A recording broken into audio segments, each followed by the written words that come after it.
नमस्कार दोस्तों। BJP IT cell इस पे एक मैंने बहुत पहले वीडियो बनाया था, अगर आपने देखा हो तो। ये मेरे सबसे पहले वीडियोस में से एक था। मैंने आपको बताया था कैसे इनकी एक पूरी फेक न्यूज़ की फैक्ट्री है, देश भर में फैली पड़ी है। हर सोशल मीडिया पे किस तरह से झूठी खबरें और प्रोपेगेंडा फैलाते हैं। फेसबुक पे इनके काफ़ी सारे पेजेस हैं, इंडियन आर्मी का नाम यूज़ करके या फिर काफ़ी सेलिब्रिटीज़ का नाम यूज़ करके। ट्विटर पे अपने पेड ट्रेंड्स चलाते हैं, 30-40 रुपए देकर लोगों को कॉपी पेस्ट करने को बोलते हैं ट्वीट्स को। वेबसाइट्स इनकी ढेर सारी फेक वेबसाइट्स हैं। तो ये सब चीज़ें मैंने उस वीडियो में बताई थी। मैं रेकमेंड करूंगा पहले आप उस वीडियो को देखिए, अगर आपने देखा नहीं है तो आई बटन पे क्लिक करके आप देख सकते हैं। क्योंकि दोस्तों इस वीडियो में मैं एक ex BJP IT cell member का इंटरव्यू दिखाना चाहूंगा आपको। ये इंसान है महावीर, जो इंटरव्यू देने के लिए मुझसे राजी हुए। अब ये आईटी सेल को छोड़ चुके हैं। एक प्रूफ के तौर पे कि ये सही में बीजेपी आईटी सेल के मेंबर थे, महावीर ने कुछ फोटोज शेयर करी थी मेरे साथ, जो मैं आपको दिखाना चाहूंगा। ये सुब्रमण्यम स्वामी के साथ, जनरल वीके सिंह के साथ, और ये मोदी सरकार के माइनॉरिटी अफेयर्स मिनिस्टर के साथ।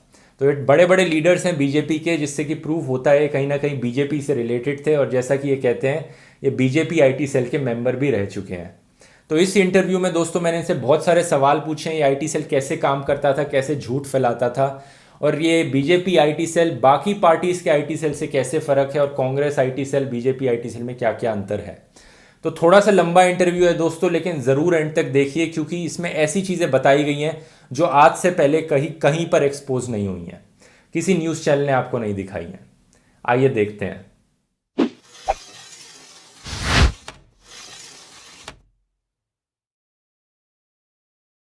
नमस्कार महावीर। तो नमस्कार जी दुरो भाई। पहले मैं पूछना चाहूंगा आपसे, आप बीजेपी आईटी सेल में रहे थे, कब से कब तक रहे हम्म। थे आप बीजेपी आईटी सेल में? मैं 2013 से ही था। वैसे 2012 में आईटी सेल का गठन हुआ था, जिस टाइम पे गडकरी जी अध्यक्ष थे उस टाइम पे ही मैं ज्वाइन कर लिया था। अच्छा, और कब तक रहे थे? 2015 तक। 2012 से 15 तक, 3 साल तक उसमें नौकरी करी। हम्म। तो ज्वाइन क्यों किया सबसे पहले? ज्वाइन तो वैसे ही वहाँ पे उन लोगों ने चुन लिया था, जैसे आलोक सोलंकी जी थे वहाँ पे, उन्होंने मुझे लगाया था। किस कुछ मतलब टैलेंट आप? कुछ टैलेंट सोशल मीडिया का कुछ टैलेंट देख के।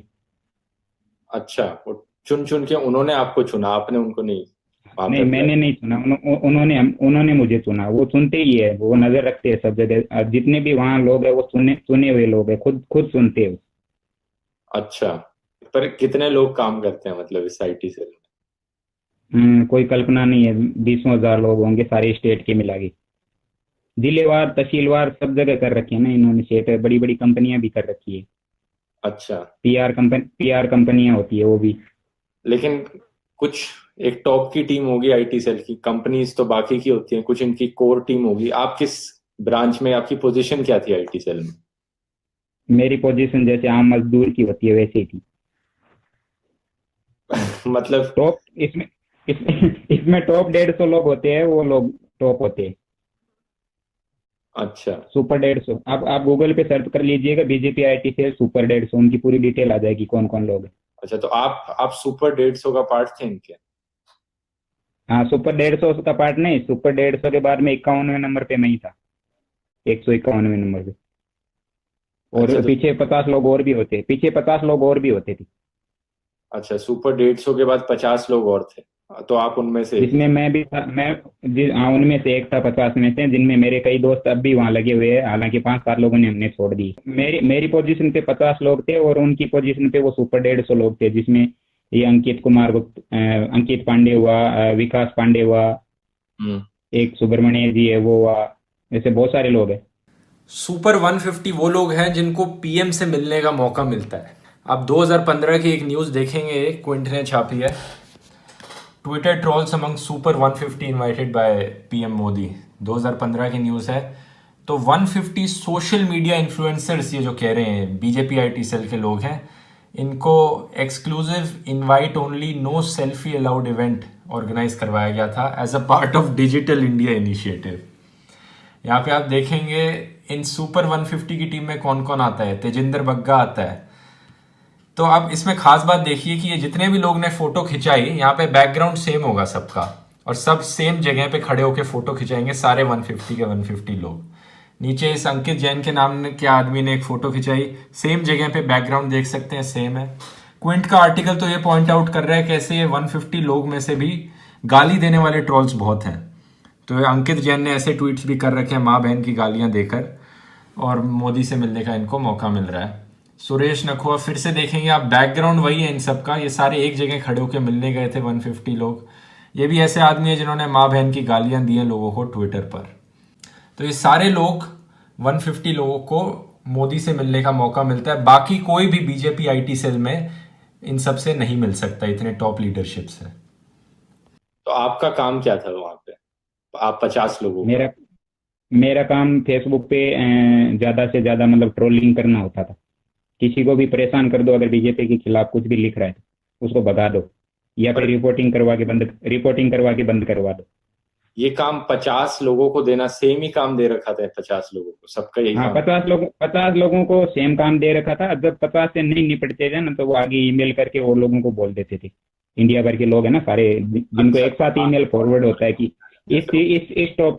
इस टॉपिक पे काम करना है, इस विषय पे एक साथ में ईमेल वहां से फॉरवर्ड होता है। हजारों लोगों को होता है वो वहां से। तो जो सुपर 150 था उनका काम क्या था फिर? उनका भी काम ट्रोलिंग करना था? हाँ, उनका काम ट्रोलिंग करना था। मेन कंटेंट वो क्या करते थे सुपर 150?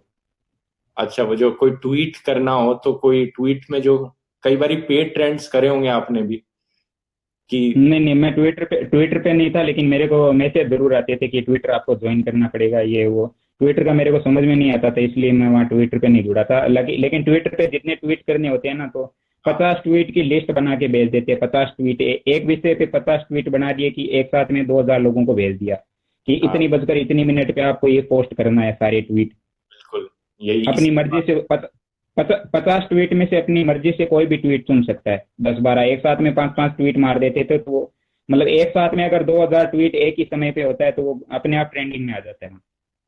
तो वो ये काम जो ट्वीट्स बनाने का काम था, ये सुपर 150 वाले लोगों का था? हाँ, सुपर 150 की टीम थी ट्वीट बनाने वाली।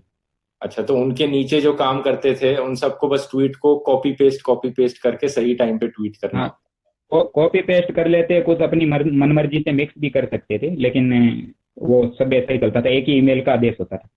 ये चीज बार बार प्रूव होती रही है, और अभी हाल ही में परेश रावल जी, वो बाबू भाई हेरा फेरी वाले, बीजेपी के भी एमपी हैं, इन्होंने गलती से एक ट्वीट कर दिया था ये डॉक्यूमेंट। बाद में डिलीट जरूर कर दिया था, लेकिन सबको दिख गया था कि ये चीज तो 100% अब होती है। उस दिन का 27 फरवरी को झूठी कांग्रेस ट्रेंड अलर्ट चलाया था, इसमें सैंपल ट्वीट्स लिखे थे इस डॉक्यूमेंट में, और जाहिर सी बात है बाद में ये झूठी कांग्रेस ट्विटर ट्रेंड चलता रहा था।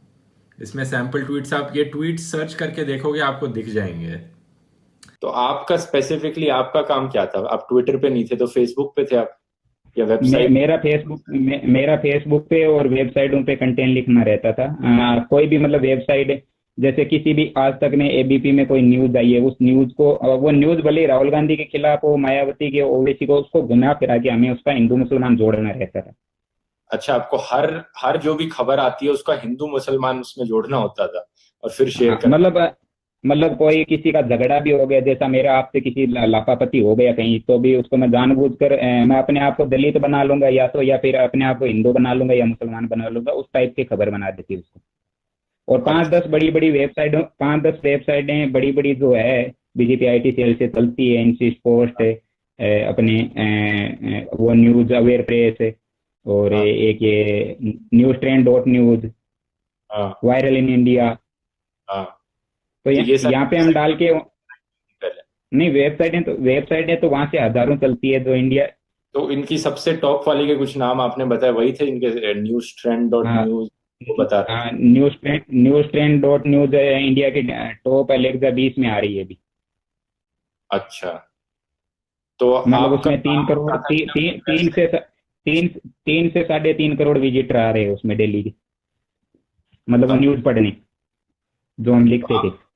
तो मुझे तो दोस्तों यकीन नहीं हुआ जब इन्होंने कहा कि 3 से 3.5 करोड़ लोग हर रोज इनकी फेक न्यूज़ वेबसाइट पे देखने आते हैं।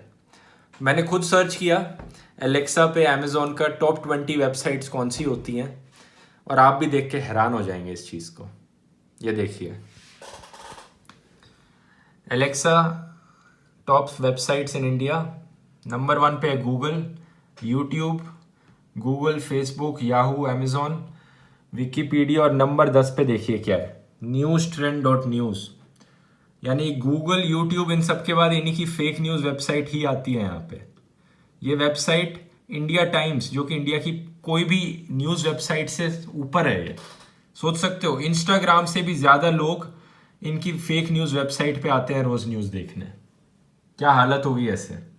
आप इस पे झूठी खबर छापते थे या कुछ भी ट्विस्ट करके खबर को छाप देते थे इन वेबसाइट्स पे, और फिर फेसबुक पे शेयर करते थे इन्हें। इनको फेसबुक पे शेयर करते थे, व्हाट्सएप पे भी वायरल करवाते थे। जैसे एक एक बंदे के पास वहाँ बीजेपी आईटी सेल में लैपटॉप भी मिला हुआ था और 10-10 मोबाइल मिलते थे, तो 10-10 व्हाट्सएप नंबर होते थे। तो हर व्हाट्सएप पे मतलब एक व्हाट्सएप पे 80-85 से लेके 300 350 तक ग्रुप होते हैं, तो सब में वो लिंक चिपका देते थे, तुरंत वायरल। एक एक बंदे के पास 10-10 फोन थे। 10-10 फोन होते हैं एक एक बंदे के पास। तो 10-10 फोन में हैंडल कैसे करते थे वो, सब में अपना नया व्हाट्सएप, एक अलग दस अलग नंबर दस व्हाट्सएप। 10 फोन में अलग अलग सिम होती थी, 10 सिम हो गई।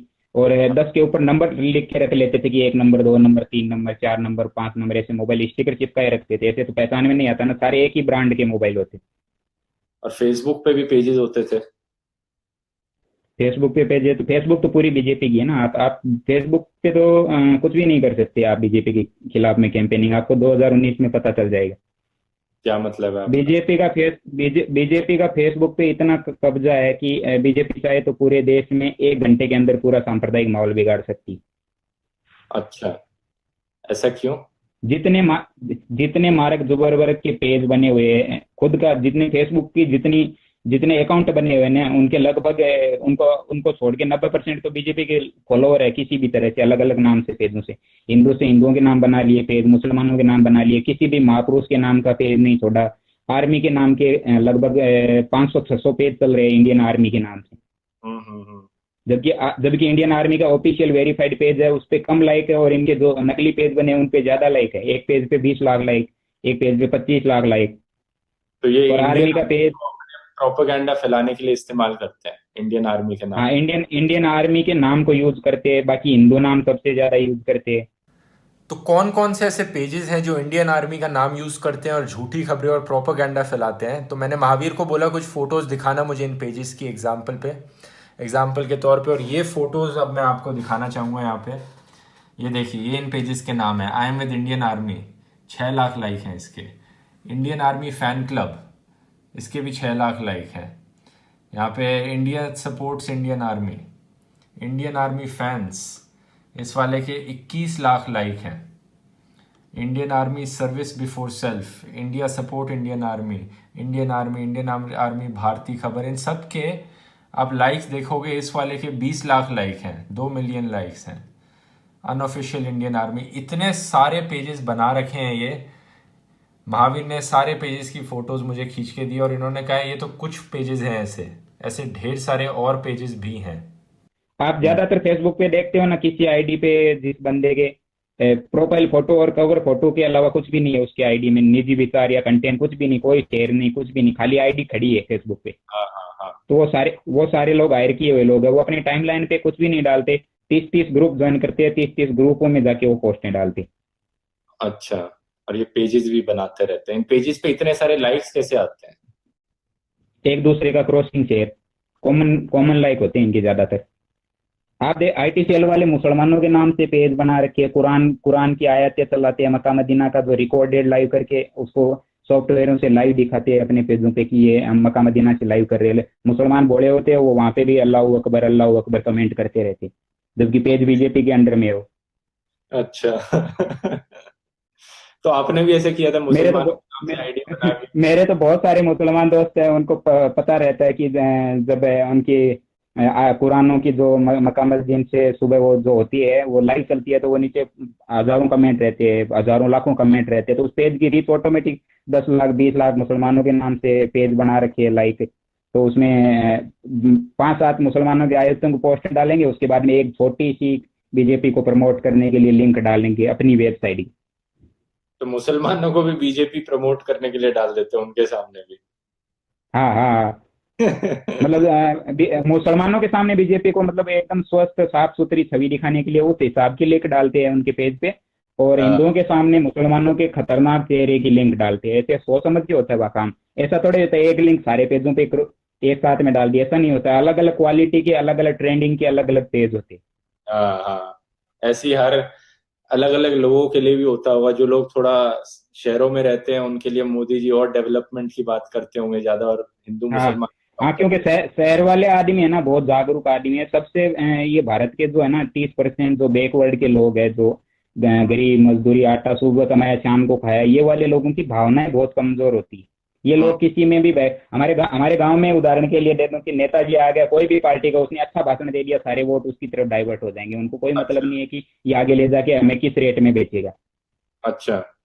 कि ये कैसे भारत को बर्बाद करे। मतलब भारत के लिए आप सोच भी नहीं सकते कि बीजेपी, ठीक है एक नरेंद्र मोदी के हाथ में है अगर देश है तो ठीक है, अगर ये देश योगी के हाथ में होता तो अब तक हवा निकल जाती इस देश की।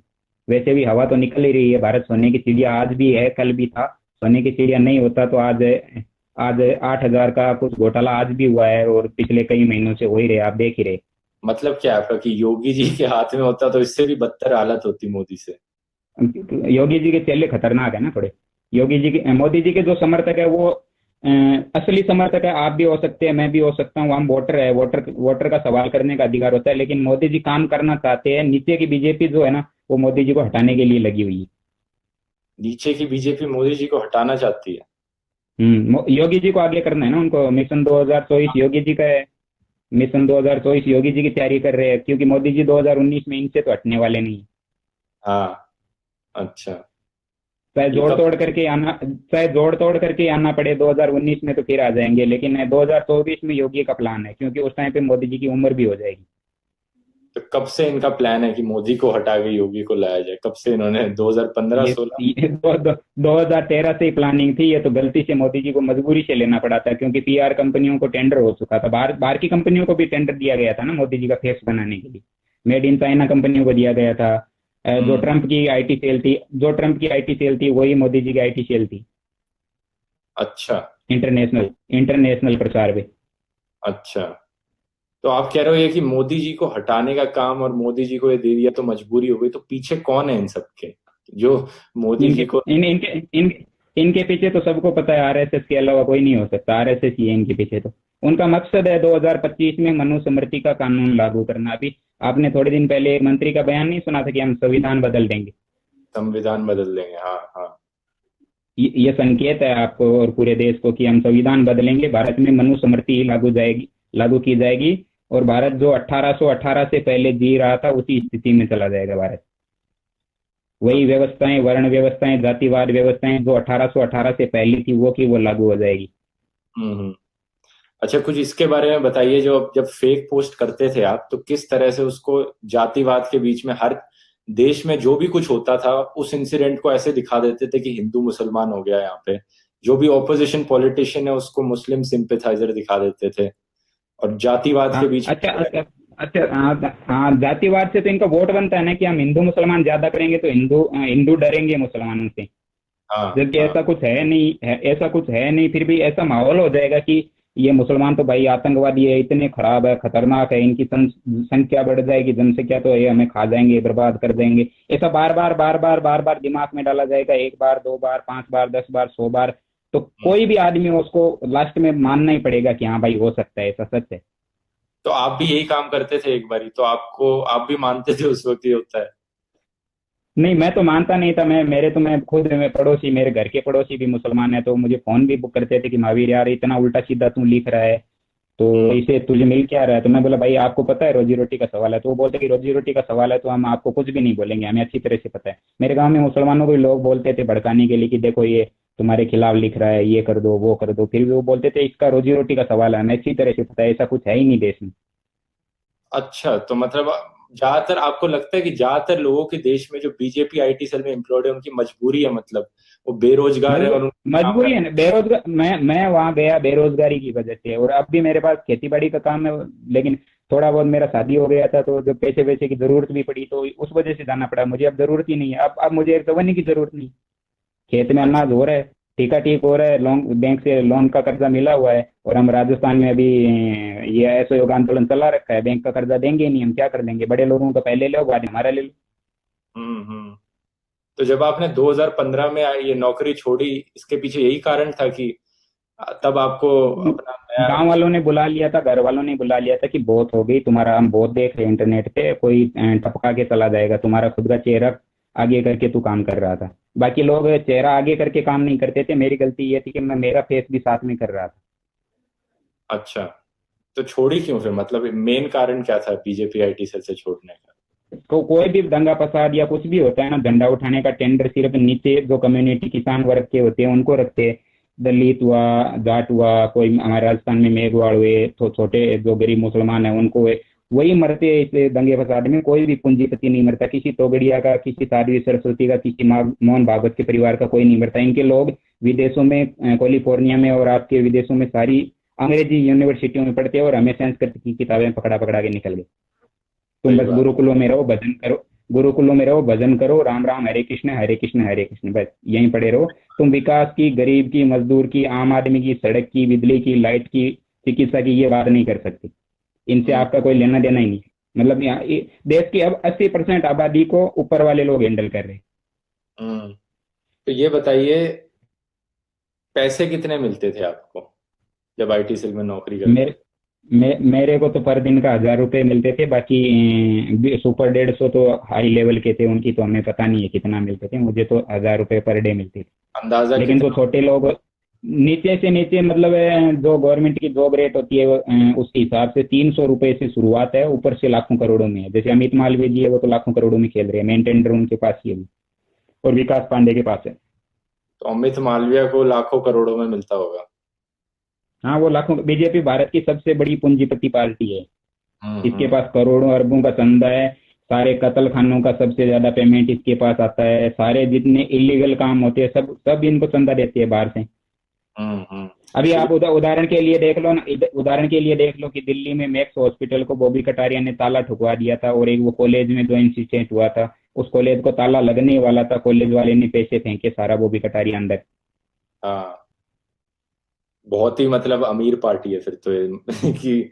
अमीर तो है, अमीर तो है ना, अमीर तो है। इस पार्टी को आप खत्म नहीं कर सकते। 2024 तक कितनी ताकत लगा ले पूरा देश, खत्म हम्म। नहीं कर सकते। अगर अगर आप खत्म करने के लिए, अगर इनके खिलाफ में कुछ माहौल बन भी जाता है ना, तो हम्म। इनके हाथ में सबसे बड़ा हथियार है जियो। अच्छा, जियो कैसे? जियो का मोबाइल होता है ना, उसमें पप मैसेज आता है स्क्रीन पे ऑटोमेटिक। कई बार आता है। आज जैसे हमारे प्रधानमंत्री जी इधर झुंझुनू आए थे, हमारे मोबाइल की स्क्रीन पे ऑटोमेटिक मैसेज आ गया था। ऑटोमेटिक उनका रिकॉर्डेड कॉल आ गया था, जो झुंझुनू भाषण चल रहा था वो टोटल लाइव आ रहा था उसमें। मोबाइल कॉल पे आ रहा था, मोबाइल पे पहले मैसेज आया, मोदी जी का भाषण सुनने के लिए इस नंबर पर डायल करिए, उस पर मिस कॉल मारा तो पूरा उनका भाषण लाइव आ रहा था। तो कैसे मतलब जियो को इस्तेमाल कर पाएंगे? जियो को इस्तेमाल है, जैसे आपके जियो पे स्क्रीन पे मैसेज आ गया अचानक से, जैसे आप रिचार्ज खत्म हो जाता है तब मैसेज आया करता है। भारत में सारे लोग जियो रखते हैं, उनको सबको पता है कि रिचार्ज आपका 5-7 दिन पहले ही स्क्रीन पे ऑटोमेटिक मैसेज आना। आप किसी को कॉल करके, कॉल कटेगा, कॉल कटती ही स्क्रीन पे पूरा मैसेज आ जाएगा, पूरा स्क्रीन बंद हो जाएगा, उसमें वो सामने विज्ञापन ही दिखेगा। उसी तरह से अगर जरूरत पड़ी तो मोदी जी का ब्रांडिंग के लिए और मोदी जी के नाम से चेहरा लगा के बढ़िया सा मैसेज, अब की बार मोदी सरकार या कुछ जो पिछली बार लगाया था वैसे नया बड़ा सा पोस्टर बना के आपके मोबाइल मोबाइल में घुसा देंगे, हर मोबाइल में। आप जितनी बार किसी को कॉल करोगे उतनी बार आपकी स्क्रीन पे मोबाइल पे मोदी दिखेंगे। लोग भी तंग हो आप कहाँ जाते कहाँ से हटा, तो लोग तंग नहीं हो जाएंगे। आप है ना, जिस झूठ को 100 बार बोला जाता है ना, जिस झूठ को बार बार बोला जाता है वो झूठ नहीं हो जाता, बाद में वो सच बन ही जाता है। सही बात है। अच्छा, ये बताओ कि बीजेपी आईटी सेल और बाकी पार्टीज के आईटी सेल में क्या फर्क है? कोई फर्क है या नहीं है इनमें? BJP Congress IT. और बीजेपी में, कांग्रेस बीजेपी में तो कोई फर्क मत समझना आप। कांग्रेस बीजेपी में ऐसा होता है कि कांग्रेस के आईटी सेल से कोई बंदा नाराज होता है तो बीजेपी आईटी सेल में चला जाता है। आसपास में ये 14 अशोका रोड, 11 अशोका रोड और 14 अकबर रोड में कोई फर्क नहीं है, एक आमने सामने की डर है। कांग्रेस आईटी सेल मुसलमानों को डरा के वोट ले लेती है कि तुम्हें हिंदू खत्म कर देंगे, हमें ले लो, और दलितों को भी डरा देती है कि तुम्हें ये ऊपर की लोबियां राजपूत ब्राह्मण जाट खत्म कर देंगे, ऐसे डराते हैं उन लोगों को। अच्छा, पर एक ज्यादा हाँ, नफरत फैलाता है दूसरे से, ऐसा है क्या? हाँ, मतलब कांग्रेस वाले, हाँ, इतना जरूर मानते हैं कि कांग्रेस कम नफरत फैलाती है बीजेपी के मुताबिक। अच्छा। बीजेपी तो जातियों में नफरत बीजेपी फैला रही है। कांग्रेस हो सकता है धर्म की राजनीति कर रही हो, लेकिन हाँ। कांग्रेस तो बीजेपी तो सिर्फ जातियों की, पंथ की, जाति में भी जाति ढूंढ लेते हैं, जाटों में भी जाट ढूंढ लेते हैं, अलग से ब्रांड, अलग ब्रांड ढूंढ लेते हैं कि भाई महाराजा सूरजमल का अलग ब्रांड था, वीर तेजा जी का अलग ब्रांड था। अच्छा। पर ये जितनी आपने वेबसाइट्स कही, कांग्रेस की तरफ से भी इतनी वेबसाइट्स तो है कि नहीं? नहीं, कांग्रेस की भी 100-200 वेबसाइट है, बीजेपी की 2-4 हजार होगी, इतना ही फर्क है। बीजेपी के पास पेमेंट ज्यादा है, बीजेपी के पास लड़के ज्यादा है, पार्टी बड़ी है। अच्छा, तो अभी बीजेपी दबदबा अभी ज्यादा है। सरकार में है, दबदबा है, रुपया बोलता है। जिसके हाँ। पास जो पैसा है वो, पैसा है ना वही भगवान है भारत में, जिसके पास पैसा है वही खुदा है। हम्म। तो अब लोगों बाकी को क्या, उनके लोग कैसे बाकी उनके बचे? मजदूर है। लोग तो बरगला जाते हैं ना, बेरोजगारी खत्म हो, भारत में बेरोजगारी इतनी हो गई, रोजगार सारे खत्म हो गए लगभग। तो सारे तो लोग बेरोजगार है, हाथ में कटोरा लेके घूम रहे, कहीं ना कहीं जाएंगे, कोई आरक्षण मांगेगा, कोई कुछ करेगा, कहीं ना कहीं तो जाएगा। अच्छा। देना तो पड़ेगा इनको, और नहीं देना पड़ेगा तो अपराध बढ़ जाएंगे, लोग गला गला छीनना शुरू कर लेंगे।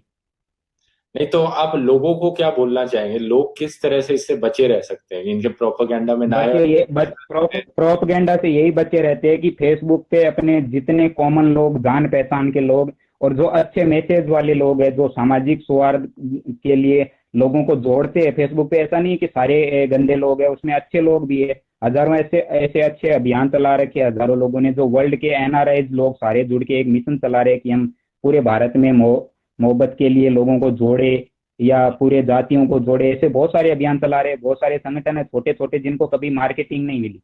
तो बेसिकली ये बोला जाए कि जो लोग नफरत नहीं फैलाते, जो हिंदू मुसलमान की जहाँ पे बात करने लग जाते हैं, उनको सुनना ही बंद कर दो, ये कह सकते हैं? आप सोशल मीडिया पे, फेसबुक पे ऐसी हालत हो चुकी है इस टाइम पे, आज 2018 में, मार्च में ऐसी हालत है कि आप मुसलमानों के समर्थन में एक भी पोस्ट डाल दी ना, एक भी पोस्ट की फलाना मुसलमान अच्छा है, अब्दुल कलाम अच्छा था, उदाहरण के लिए मैंने ऐसी पोस्ट डाल दी, तो हम्म। आपको समाज द्रोही, जाति द्रोही, धर्म द्रोही, गद्दार, फलाना ढिमका सब कुछ घोषित करने के लिए बीजेपी आईटी सेल वाले तुरंत टूट पड़ेंगे आप पर। हाँ हाँ, सही बात है। इतना आपने है ना, किसी मुसलमान से फेसबुक पे लाइव में भी अगर बात कर ली ना, तो आपको पाकिस्तानी एजेंट घोषित कर दिया जाएगा, जबकि पाकिस्तान का बंटवारा इन लोगों ने किया था, आरएसएस ने। और ये हाँ। खुद ही बोलते हैं कि ये खुद ही बोलते हैं कि हम अखंड भारत बनवाएंगे, पाकिस्तान, भारत में विलय होने के लिए भी वहां के लोग तड़प रहे कि हमें भारत में मिला लो। और ये लोगों, वहाँ पाकिस्तान की हालत खराब हो गई, वो कटोरा लेके पूरे वर्ल्ड में मांग रहा है। वो लोग बोल रहे हैं कि किसी भी तरह से भारत में हम विलय हो जाएंगे, और ये भारत की आरएसएस लोग भी बोल रहे हैं कि अखंड भारत बनाएंगे, लेकिन पाकिस्तान को नहीं जोड़ेंगे। पाकिस्तान भेज ना, तो डायलॉग ये होता है कि हाँ चलो तुम देशद्रोही हो, गद्दार हो, पाकिस्तान चले जाओ, एक भी आदमी को वीजा नहीं देती है पाकिस्तान जाने का। पैसे देने पड़ेंगे ना वीजा देने के लिए तो। नहीं, पैसे लोग अपने पैसे से लेने के लिए भी तैयार है। मेरे को मान लो फेसबुक पे मैं पोस्ट डाल रहा हूँ, गद्दार पाकिस्तानी घोषित कर दो, मैं पाकिस्तान चला जाऊंगा, मुझे कोई डर ही नहीं है। पाकिस्तान में भी हमारा ही बंटवारा हुआ था, राजस्थान की, पंजाब की, हनुमानगढ़, गंगानगर साइड के, इससे जो पश्चिमी पंजाब था, उस पंजाब का ही टुकड़ा हुआ था, सारी हमारे ही परिवार की जातियां उधर है। हालांकि वो कन्वर्टेड है, उनका मजहब अलग हो गया, उनका पूजा पद्धति अलग हो गई, लेकिन ब्लड तो एक ही है। हम्म। तो जो लोग इस वीडियो को देख रहे हैं, वो जोड़ने वाले लोगों को फॉलो करें, जो लोग दंगे नहीं फैलाते, जैसे। दंगे दंगे दंगे खून के फैला रहे हैं, उसकी जगह से मोहब्बत के दंगे फैलाओ। सही बात है। मेरा यही मैसेज है। और ध्रुव भाई, आपने मुझे कांटेक्ट करके अच्छा संपर्क किया है, और आपको मैं उम्मीद करता हूँ कि इस तरह से पूरे समाज में मैसेज जाना चाहिए।